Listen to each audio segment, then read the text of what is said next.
In today's fast-paced world, resumes barely get a few seconds for a glance over before they're either discarded or considered for a potential interview. So what are cover letters, and are they still needed today?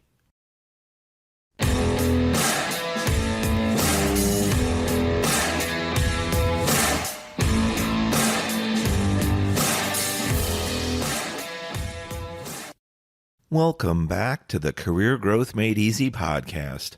I'm your host, Craig Ancel, and today we're going over episode 68, Are Cover Letters Required?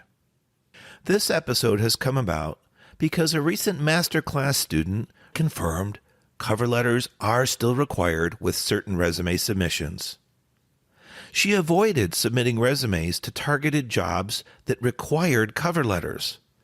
She was simply unfamiliar with cover letters, including how to write them, so we set up a separate one-on-one session to walk through that. When cover letters are required, don't avoid those postings, though many may be. Knowing how to create customized cover letters will put you well ahead of the competition. And also, don't submit your resume without a required cover letter in the hopes that it will get you the interview. If it's a requirement and you don't meet it, you're not likely to move forward in the process. So, right up front, I might have surprised you, and yes, I answered the question in today's podcast title, Are Cover Letters Still Required? They're just required, it looks like, on a limited basis, though. What was once common practice to include a cover letter as a way to boost your odds, boost your opportunities for an interview, not so much anymore.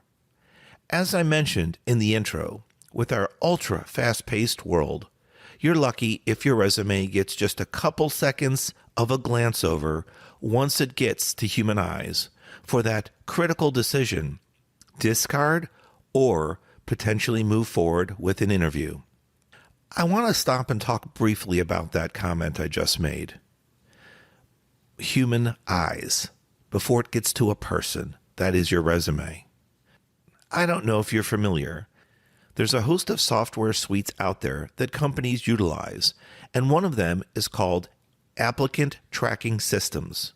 Different companies are vendors for these.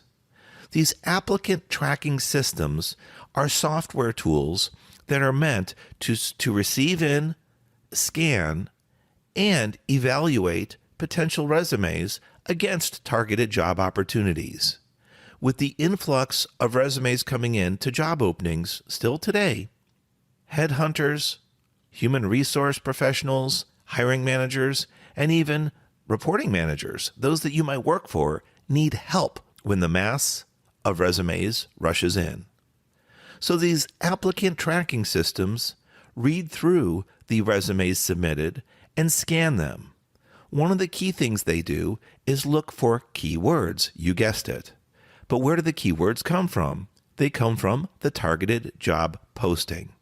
So it's really important that you read the job posting and make sure that you apply yourself to each position you're interested in. The days of a generic resume, just having one loaded up and firing it off to multiple positions, that's long gone. I recently had a discussion with a new resume masterclass student of mine, and he wondered, what's about this targeted job opportunity discussion? And I mentioned that too often a single resume is used because it's considered good enough. I got it done. I checked the box. And if that's the way you feel, that's okay now.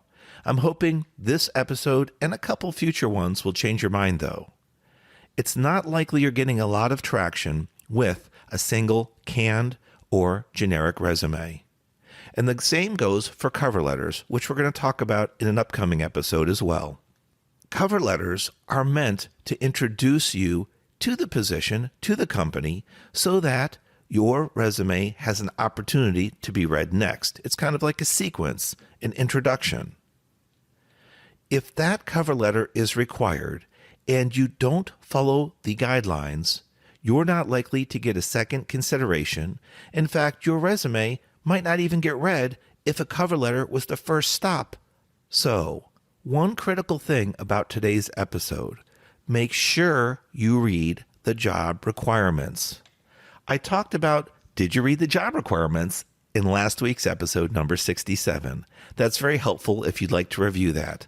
But just as a high-level summary, make sure you know what is required, and then if you choose to submit it to an open posting, make sure you make, well, at least I'd suggest, a little checklist and just fill out the boxes. Okay, I've done this, check. I've done this, check.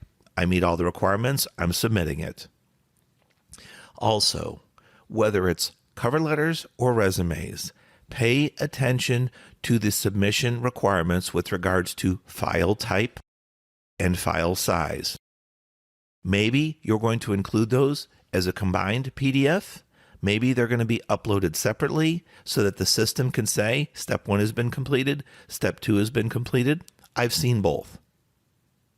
So be aware of the requirements. You don't want to work so hard, such as to polish up your resume. Hopefully, if you've listened to me long enough, you know you need a targeted resume because you're targeting specific jobs. With that, you'll need a targeted cover letter.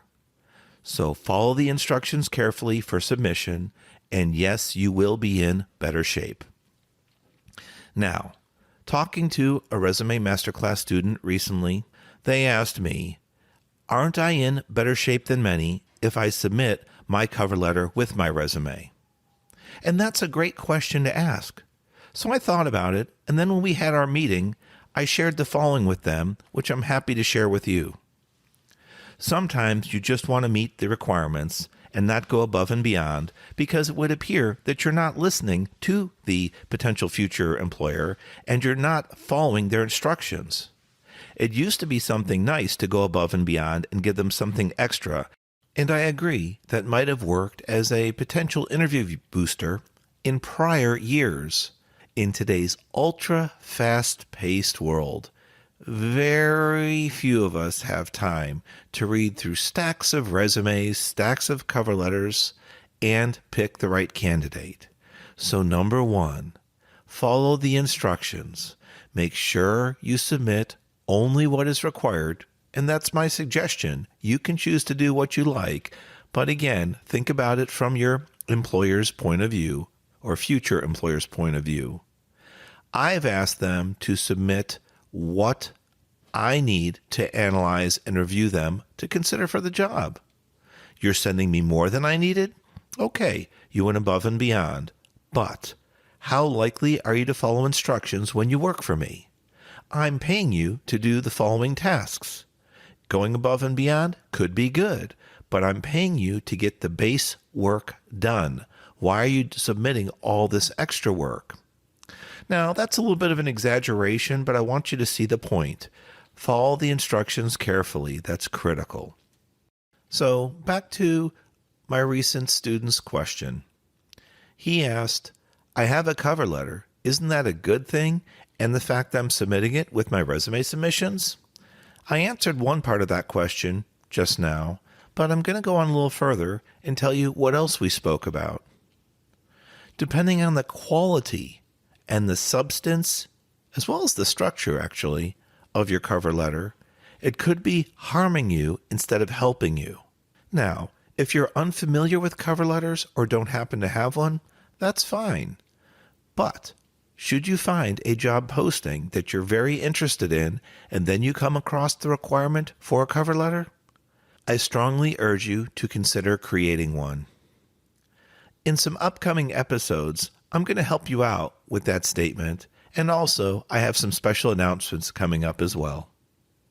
Now, back to the quality, content, and structure of a cover letter. It can actually hurt you. You don't want your cover letter, much less your resume, to be an eyesore. The font size is a critical matter.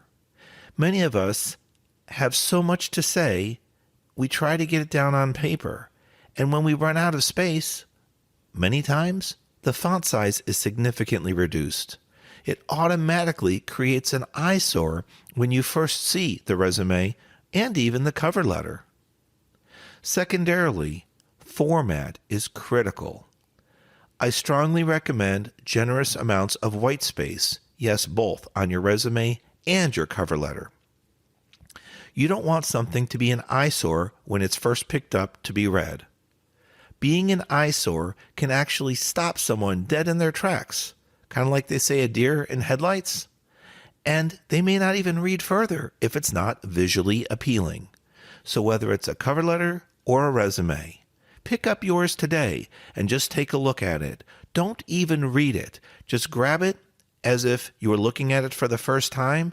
And if you say, whoa, this is overwhelm, or whoa, I don't know where to begin, there's way too much content on here, that's signaling to you you need help and you need to make some changes right now.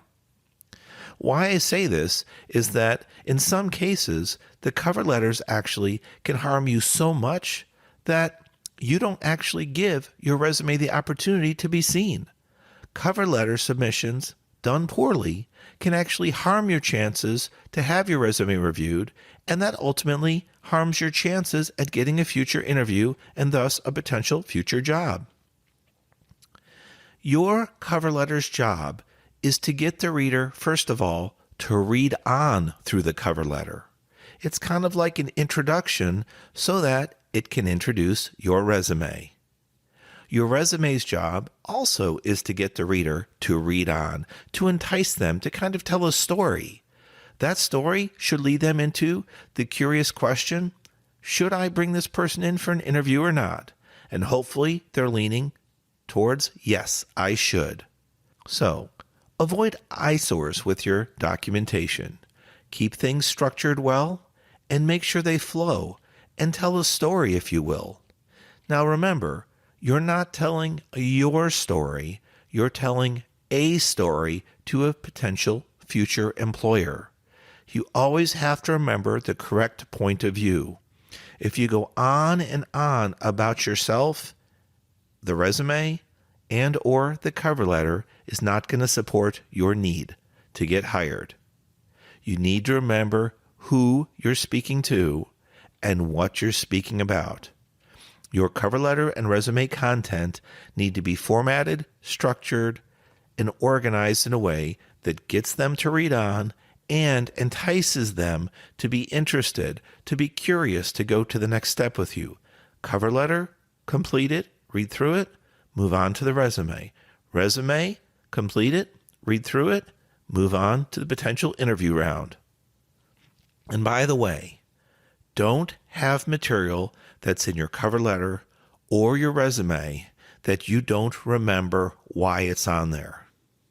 Now that statement might sound funny, but let me tell you, if you've had a little bit of a longer job history or a little bit of a longer educational period, such as you've gone for a bachelor's degree, a master's, a doctorate, there might be some things in your distant past that you're proud of that you want to include potentially in your cover letter or your resume. If you do, and it's applicable to the job, great. But make sure you can speak to everything on your cover letter and everything on your resume when you submit those documents. Working with a recent masterclass student, I had asked him, what's the background behind this statement here? And can you tell me more so that we can reformat the details so that it sells you better and shows your value? He actually paused, kind of laughed, and stated that he couldn't remember how that statement got on his resume and cover letter, and he couldn't back up the details. That's a red flag immediately. If you have anything like that on either of your documents, either think through it and have the proper, accurate, honest story to the best of your recollection, or remove it immediately. You don't want to have the opportunity to get to a potential interview round. Then, if that question's asked, you mumble, stumble, or simply can't recall it.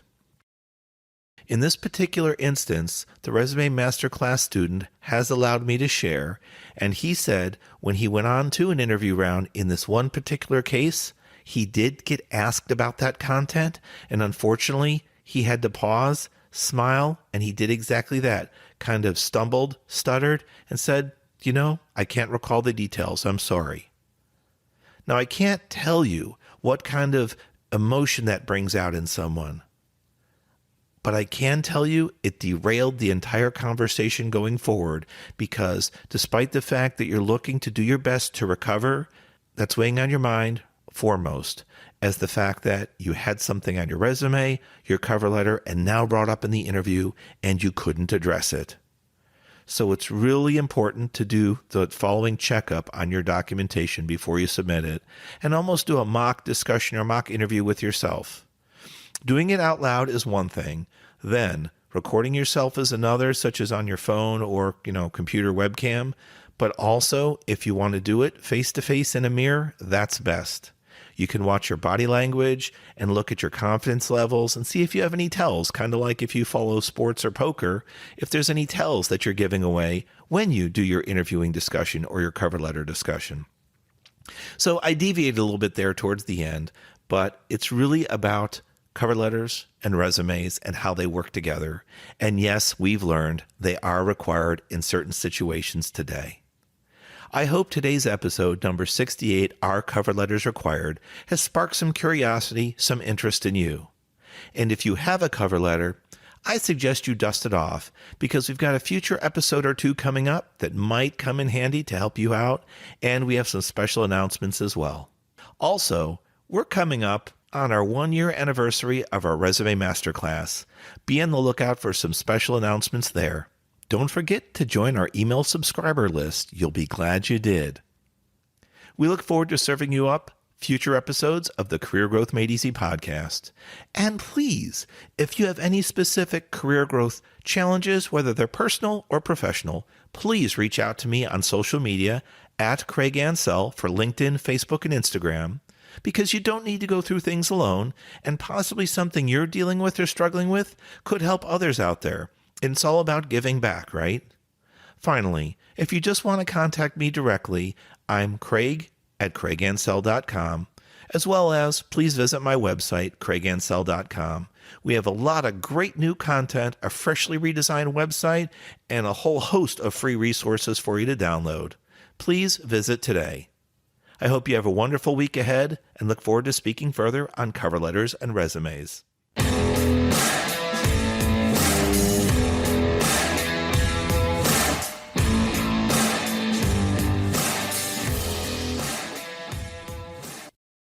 Thanks for watching. If you've enjoyed this episode, be sure to subscribe to our channel.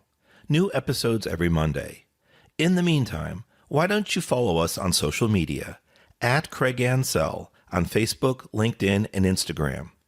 To book a coaching appointment, download our free guides, or join our email list, check out the links in the description below.